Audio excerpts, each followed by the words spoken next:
নদীতে পেয়েছি। আজকে কেন জানি বেশি মাছ ধরা পড়েছে। তুমি মাছগুলো রেখে দাও, সকাল সকাল মাছগুলো বাজারে নিয়ে গিয়ে বিক্রি করতে হবে। কথাটা বলে আমি হাত মুখ ধুয়ে ঘরে গিয়ে শুয়ে পড়লাম। পরদিন সকালে কথা মতো মাছগুলো নিয়ে বাজারে গিয়ে বিক্রি করলাম। মাছগুলো বিক্রি শেষে বাড়ির জন্য বাজার করে বাড়িতে চলে আসলাম। বাড়িতে এসে মাকে বললাম, মা, এ নাও বাজার, তুমি রান্না করো, আমি একটু ঘুমাই, রাতে তো মাছ ধরতে কেটে যায় অনেকটা সময়। এই বলে আমি ঘুমিয়ে পড়লাম। আমি ঘুমানোর পর দুপুরের দিকে যখন ঘুম থেকে উঠি, তখন আমার মনে হলো আমার মাথার পাশে কেউ বসে আছে। মাথার কাছে কেউ বসে আছে দেখে উঠে বিছানায় বসলাম, কিন্তু কাউকে দেখতে পেলাম না। কাউকে দেখতে না পেয়ে উঠে গোসল করে খাবার খেয়ে নিলাম। খাবার শেষে বাইরে গিয়ে বন্ধুদের সাথে কাটিয়ে দিলাম বাকিটা সময়। এভাবে কেটে গেল দিনটা। চলে আসলো রাত। রাত হওয়ায় রোজ রাতের মতো আমি রাতের খাবার শেষে মাছ ধরা জাল, নৌকার বৈঠা ও মায়ের কাছে হারিকেনটা নিলাম। সবকিছু নিয়ে আমি হাঁটতে লাগলাম নদীর দিকে। খুব সুন্দর মিষ্টি বাতাস এসে লাগছিল গায়ে। আমি আপন মনে হাঁটতে হাঁটতে আমার নদীর ঘাটে নৌকার কাছে গেলাম। সেখানে যাবার পর হারিকেনটা নৌকার সাথে বেঁধে নৌকায় বসে মাছ নদীর দিকে যেতে লাগলাম। আমার থেকে দূরে দূরে অন্য জেলেরা মাছ ধরছে। আমি নৌকা দিয়ে মাছ নদীতে যাবার পর জাল ফেললাম। আমি জাল ফেলে সেটা তুলে দেখলাম বেশ মোটামুটি কিছু মাছ উঠে এসেছে জালে। মাছগুলো উঠে আমি সেখানে নিতে যাব, এমন সময় আমার নৌকার সামনে থেকে মিষ্টি কণ্ঠে কেউ বলে উঠল, বা খুব সুন্দর মাছ উঠেছে তো তোমার জালে। এরকম মিষ্টি কণ্ঠ শুনে আমি সামনের দিকে তাকিয়ে দেখলাম খুব সুন্দরী একটা মেয়ে আমার নৌকায় বসে আছে। চাঁদের আলোতে মেয়েটার শরীর ঝলমল করছে। আমি মেয়েটাকে দেখে কিছুক্ষণ মুগ্ধ হয়ে তাকিয়ে থেকে বললাম, কে আপনি? আপনি মাঝ নদীতে আমার নৌকা আসলেন কিভাবে? আমার কথা জবাবে মেয়েটা মুচকে এসে বলল, আমি কে জানো না? আমি তোমার বউ। নিজের বউকে চিনতে পারছো না বুঝি? মেয়েটার এমন কথা অবাক হয়ে বললাম, মানে আপনি আমার বউ মানে? আমার কথায় মেয়েটা এবার হেসে ফেলে বলল, ভয় পেও না, মজা করছিলাম। আচ্ছা, আমার দিকে তাকাও।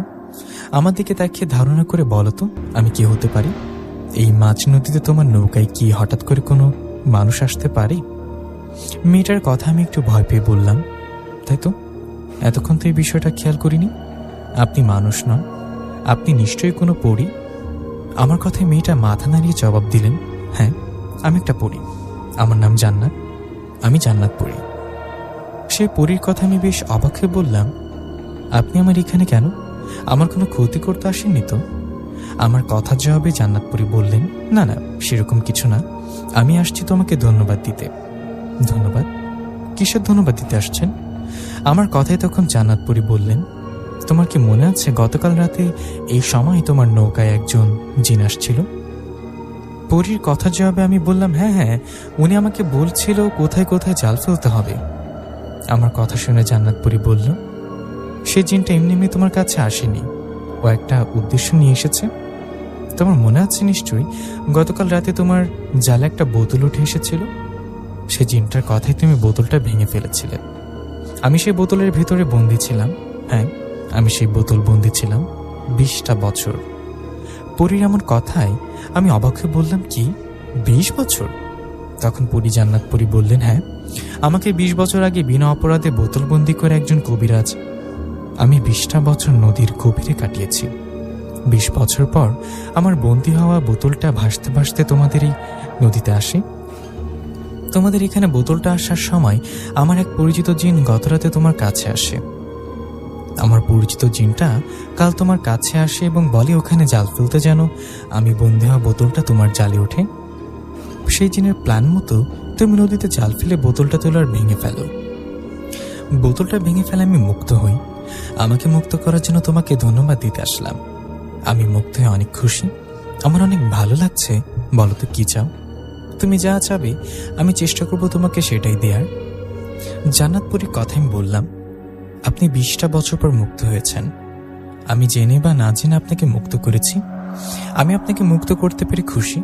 আমার কিচ্ছু চাই না, কাউকে উপকার করে উপকারের প্রতিদান নিতে নেই।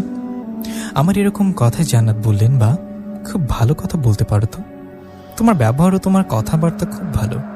আচ্ছা, তুমি কি রোজ রাতে মাছ ধরতে আসি নদীতে?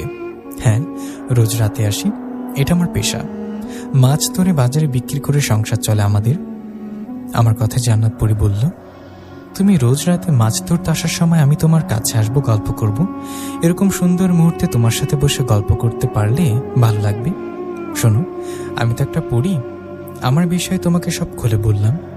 আমার কারণে তোমার কখনো কোনো ক্ষতি হবে না, তাই দয়া করে আমার কথা কাউকে বলো না, এতে আমি তোমার কাছে আসতে পারবো না। জান্নাত পরির কথা আমি বললাম, ঠিক আছে। তখন জান্নাত বলল, আমার সাথে গল্প করতে করতে তো সময় কেটে গেল, একটু তো মাছ পেলে না। এদিকে রাত গভীর হয়ে আসছে। শোনো, আমি যেখানে বলি সেখানে জাল ফেলো। তোমাকে বেশিরভাগ জাল ফেলতে হবে না, 2 বার ফেলো, আল্লাহর রহমতে তাতে অনেক মাছ পাবে। কথাটা বলে জান্নাত পরি আমাকে কিছু জায়গায় দেখিয়ে দিলে আমি সেখানে সেখানে জাল ফেললাম। আর সত্যি 2 বার জাল ফেলে আমি আল্লাহর রহমতে অনেক মাছ পেলাম। আমি অনেক মাছ পাওয়াই জান্নাত পরি বলল, যাও আজ এগুলো নিয়ে বাড়িতে যাও, কালকে আবার এসো, কেমন? আমি চলে যাচ্ছি। কথাটা বলে জান্নাত পরি বাতাসে মিশে গেলেন। জান্নাত পরি চলে যাওয়ায় আমি আর দেরি না করে ঘাটি নৌকা বেঁধে চলে গেলাম বাড়িতে। বাড়িতে গিয়ে মাকে মাছগুলো রাখতে বলে আমি ঘুমিয়ে পড়লাম। পরের দিন সকালের যথারীতি মাছগুলো বাজারে বিক্রি করে বাড়িতে আসলাম। বাড়িতে এসে দুপুরে মাও আমি খাবার খাওয়ার সময় মা বললেন, আচ্ছা নিশাত, 2 দিন রাত থেকে অনেক মাছ পাচ্ছিস, কারণ কি? আগে তো এত মাছ পাইতি না। মায়ের কথা জবাবে আমি কথা ঘুরে বললাম, আসলে মা, আমি এখন বুঝি কোথায় কোথায় জাল ফেলে অনেক মাছ পাওয়া যায়। আমার কথায় মা আর কিছু বললেন না, বিষয়টা স্বাভাবিকভাবেই নিলেন। এদিকে আমি একটু ভয়ে ছিলাম, মা হঠাৎ এসব কথা বলছে কেন। যাক, মা তেমন কিছু বুঝতে পারেনি। তাহলে আমি খাবার খেয়ে ঘরে গিয়ে শুয়ে ঘুমিয়ে গেলাম। ঘুম থেকে উঠলাম বিকালে। ঘুম থেকে উঠে পাশের দোকানে গিয়ে বসে কিছুক্ষণ সময় কাটালাম। ওখানে বেশ কিছুক্ষণ সময় কাটিয়ে সন্ধ্যার দিকে বাড়িতে ফেরার সময় পেছন থেকে আমাদের গ্রামের একজন চাচা ডাক দিলেন। ওনার ডাকে আমি দাঁড়িয়ে বললাম, চাচা, আমাকে ডাকছো? তখন উনি বললেন, হ্যাঁ, তোকে একটা কথা জিজ্ঞাসা করার ছিল। আমার কথায় সেই চাচা আমাকে বললেন, নিশাত, তোর মতো আমিও রাতে মাছ ধরতে যাই। তো গতকাল রাতে মাছ ধরার সময় শুধু দূর থেকে তোর নৌকার দিকে তাকাই। আমি তো নৌকার দিকে তাকিয়ে চাঁদের আলোতে দেখি কেউ একজন তোর নৌকায় বসে আছে। আমার যতটুকু মনে হয় ওটা কোনো মহিলা বা মেয়ে মানুষ। গতকাল রাতে কি তোর নৌকায় কেউ ছিল, তোর পরিচিত কেউ? ওনার কথা আমি বললাম, কই না তো বাবা, আমার নৌকায় তো কেউ ছিল না চাচা। তুমি মনে হয় ভুল দেখেছ, আমার নৌকায় কেউ থাকলে আমি তো জানতাম, তাই না? আমার এমন কথায় চাচা বললেন, না না, আমি তো ঠিকই দেখেছি নিশাদ, আমার মনে হয় ওটা কোনো পিশাচ জিন ছিল। রাতের বেলা এই পিশাচ জিনেরা মাছ খেতে আসে। চাচা কথা আমি বললাম, সেটাও হতে পারে, তবে আমি তো জানি না। আচ্ছা চাচা,